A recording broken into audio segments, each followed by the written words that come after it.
Hey guys, what's going on? Blaine back for another Netflix review, and today I'm going to be talking about The School for Good and Evil.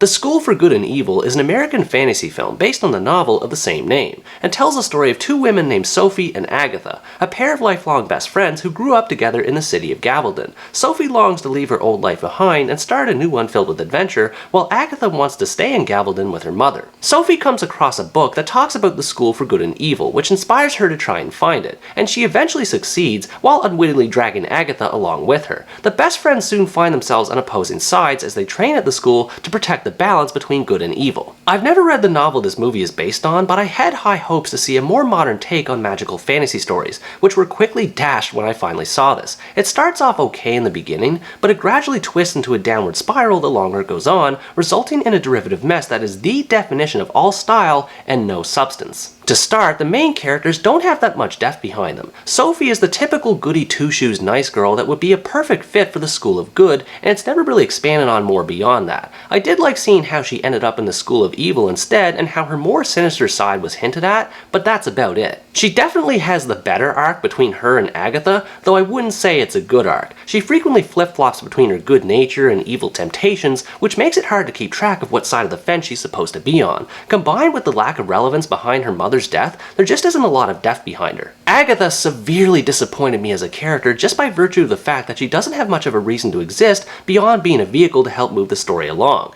The only notable thing about her is that she doesn't want to be a part of the school, which is fine, but it gets old hearing the same point being parroted over and over again. I thought it was weird how she was meant to be the evil part of the duo when she really isn't that much different from Sophie. Apart from dressing in dark clothes and the occasional snarkiness, Agatha has pretty much the same moral disposition as Sophie does, which makes it hard to believe they're supposed to be on opposite sides. Their actresses did a good job as far as their performances are concerned, but they still end up being a generic pair. Their striking similarities and personalities, despite their supposed differences, leave them feeling like they're the exact same character at times. This might sound like a weird analogy, but it almost feels like the movie is playing two of the same movie at the same time, but with different lead actors and takes. There's no cohesive sense of progression with the narrative, which leaves the characters incredibly dull to follow along with. The other characters are also performed well, but they still leave a lot to be desired. The best ones were definitely Professor Dovey, played by Kerry Washington, and Lady Lesso, played by Charlize Theron. Both of them hamming up to the nth degree as deans of good and evil respectively,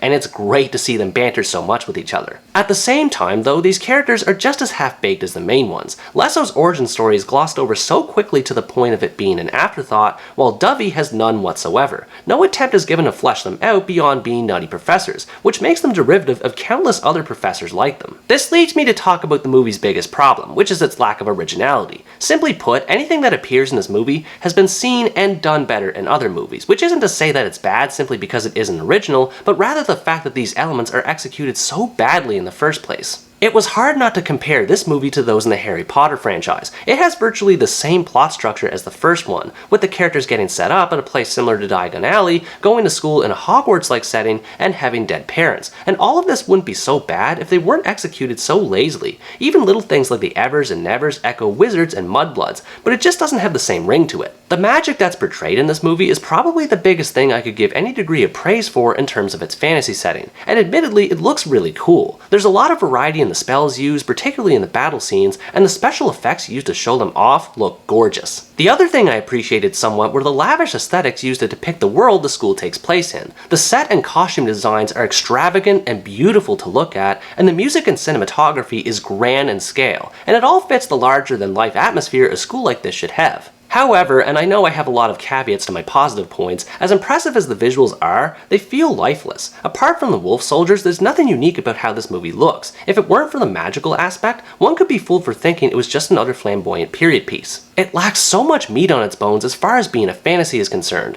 Lots of myths, fairy tales, and fables are mentioned throughout the movie, but only so briefly as to warrant a passing reference, which is both disappointing and again lazy that the movie has to build its world using pre-existing concepts and not even bother connecting them to the story in a meaningful way. When it comes to the story itself, that's when the movie gets truly insufferable. I know I mentioned before that it feels like two of the same movie are playing at once, but it really does become a problem later on, as there's so little effort made to differentiate between Sophie and Agatha beyond its binary structure of good and evil. The movie commits a lot of baffling narrative decisions that make no sense, such as when Agatha inexplicably recognizes a character in a different form without any hint, or how needlessly convoluted the villain Rafal's plot is. For a movie that's 2.5 hours long, it feels oddly rushed with how everything plays out, like it's trying to cram multiple books from the series into one movie. That's another thing I have to complain about, by the way. When I saw the 2.5 hour runtime, I immediately had a bad feeling about it. And I'm not saying a movie is bad just because it's long, but when a movie is this bad, it makes 2.5 hours feel like 2.5 years to get through. Maybe the novel is lengthy too, but I doubt it's this chunky. I really don't see the need as to why the movie has to be this long. Half the time, characters aren't even accomplishing anything noteworthy. There's so much filler where characters just talk, and do nothing, and it wastes valuable screen time as a result. The movie does try to shake things up occasionally with some entertainment, but most of it is a complete dud. The action set pieces, as I hinted at earlier, are pretty much the only high point in this regard, as they feature good fight choreography and showcase a lot of cool effects, but they're so few in number that it becomes a chore to wait for anything interesting like this to happen. Instead of relying on its world of magic, it focuses on a lot of cringeworthy comedy. Gregor, Charmin, and Hort are some examples of characters that are anything but funny with their slapstick, but I think the award for worst comedic scene in the whole movie was the introduction of Yuba.